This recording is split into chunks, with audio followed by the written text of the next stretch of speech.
शिव का वो मंत्र जो गांव को निगल गया। भाग 1। वो गांव जहां रात सांस लेती थी। उत्तर भारत के पहाड़ी क्षेत्र में बसा था एक छोटा सा गांव, नागवा। दिन में यह गांव बिल्कुल सामान्य लगता। खेत, मंदिर, पीपल का पेड़, मिट्टी के घर और वही रोज की जिंदगी। लेकिन रात यहाँ सिर्फ अंधेरा नहीं होती थी, रात यहाँ कुछ बन जाती थी। गांव के लोग कहते थे, नागवा में रात सोती नहीं, वो देखती है। शहर से आया हुआ अर्जुन इन्हीं बातों को मजाक समझता था। वो एक डॉक्यूमेंट्री मेकर था, पुरानी लोक कथाओं पर काम कर रहा था। उसे किसी ने बताया, अगर असली डर चाहिए तो नागवा जाओ। उसने कैमरा उठाया और सीधे नागवा पहुंचा। पहली रात शाम ढलते ही पूरा गांव एक अजीब शांति में डूब गया। कोई बच्चा बाहर नहीं, कोई बुजुर्ग चौपाल पर नहीं। दरवाजे अपने आप बंद हो गए, दिए जले पर खिड़कियां नहीं खुली। अर्जुन को ये अजीब लगा। उसने एक बुजुर्ग से पूछा, रात में सब अंदर क्यों रहते हैं? बुजुर्ग ने बिना आंख उठाए कहा, क्योंकि यहाँ रात में आवाजें आती हैं। किसकी? बुजुर्ग ने बस इतना कहा, जिसकी नहीं आनी चाहिए। मीरा उसी रात अर्जुन की मुलाकात हुई। मीरा से, गांव की सबसे शांत लड़की, कम बोलती थी, आंखें हमेशा जैसे कुछ सुन रही हों। मीरा ने धीरे से कहा, आप शहर से आए हैं ना, आज रात बाहर मत निकलना। क्यों? मीरा कुछ पल चुप रही, फिर बोली, क्योंकि आज अमावस्या है और आज वो मंत्र जागता है। कौन सा मंत्र? मीरा के होंठ कांप गए। जो बोला नहीं जाता, जो सिर्फ सुना जाता है। पुराना शिव मंदिर। गांव के किनारे एक टूटा हुआ शिव मंदिर था। उसके नीचे एक बंद तहखाना। कहा जाता था वहां कभी एक अघोरी साधना करता था। उसका नाम अब कोई नहीं लेता। बस कहते हैं वो शिव का वो मंत्र जानता था जो शब्द नहीं था। गांव के पुजारी पंडित हरिहर हर शाम उस मंदिर के सामने दीपक रखकर लौट आते थे। कभी अंदर नहीं जाते, कभी। आधी रात अर्जुन को नींद नहीं आई। रात 1:17। उसे लगा जैसे किसी ने धीरे से फुसफुसाया। कमरे में कोई नहीं था। फिर एक और आवाज। ये आवाज बाहर से आ रही थी, जैसे हवा कुछ कह रही हो। अर्जुन खिड़की तक गया। पूरा गांव सोया था, लेकिन मंदिर की दिशा से एक हल्की सी ध्वनि आ रही थी। न मंत्र जैसी, न शब्द जैसी, बस किसी की सांस और किसी के विचार के बीच की आवाज। अर्जुन का दिल तेज धड़कने लगा। उसे याद आई मीरा की बात, वो मंत्र जागता है। अर्जुन कैमरा लेकर बाहर निकला। तभी किसी ने पीछे से उसका हाथ पकड़ा। मीरा। उसकी आंखों में डर था। आपने भी सुन लिया ना? अर्जुन कुछ बोल नहीं पाया। मीरा ने फुसफुसाकर कहा, ये हर अमावस्या को होता है। गांव के बच्चे इसे रात्रि ध्वनि कहते हैं। ये है क्या? मीरा की आवाज कांप गई। ये शिव का वो मंत्र है जिसे कोई बोलता नहीं, लेकिन जो खुद लोगों को बुलाता है। और उसी पल मंदिर की दिशा से वो ध्वनि जरा तेज हो गई। ऐसी नहीं जो कानों से सुनी जाए, ऐसी जो सीधे मन में उतर जाए। अर्जुन को लगा जैसे कोई उसके भीतर दरवाजा खटखटा रहा हो। यहीं से शुरू होता है नागवा का असली रहस्य। रात्रि ध्वनि, शिव का वो मंत्र जो गांव को निगल गया। भाग 2।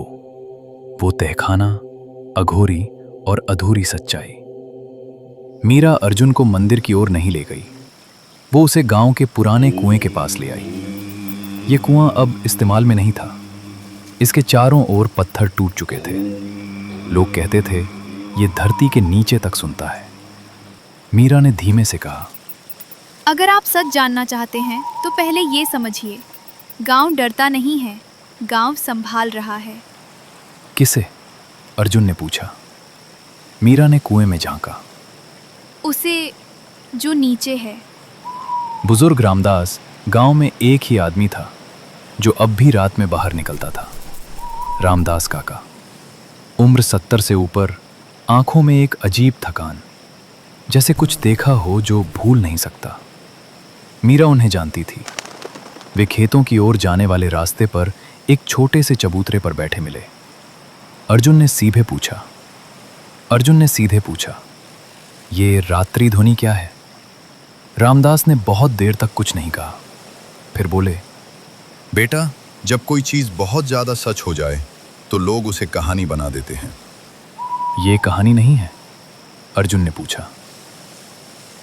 रामदास ने सिर हिलाया। ये अधूरी सच्चाई है, मंदिर का सच। रामदास ने मंदिर की ओर देखा। उस शिव मंदिर के नीचे एक तहखाना है। वहां कभी एक साधु रहा करता था। अघोरी? अर्जुन ने पूछा। रामदास ने धीरे से कहा, लोग उसे अघोरी कहते थे, पर वो डरावना नहीं था, वो बहुत शांत था। तो गांव उससे क्यों डरता है? रामदास की आवाज भारी हो गई, क्योंकि उसने शिव का वो मंत्र ढूंढ लिया था जो शब्द नहीं है। अर्जुन को झटका लगा। मंत्र जो शब्द नहीं है? रामदास ने आंखें बंद कर ली।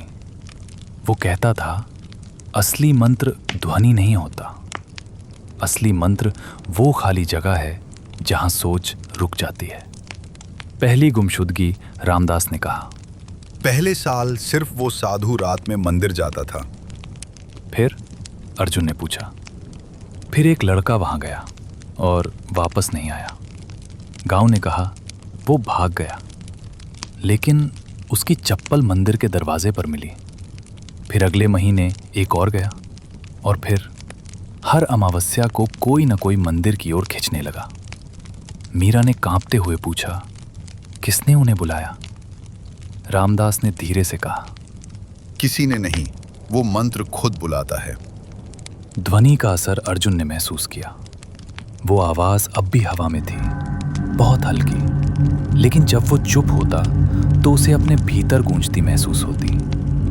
मीरा ने कहा, कुछ लोग इसे सुनते हैं, कुछ लोग नहीं, और जो सुन लेता है वो बदल जाता है। कैसे? अर्जुन ने पूछा।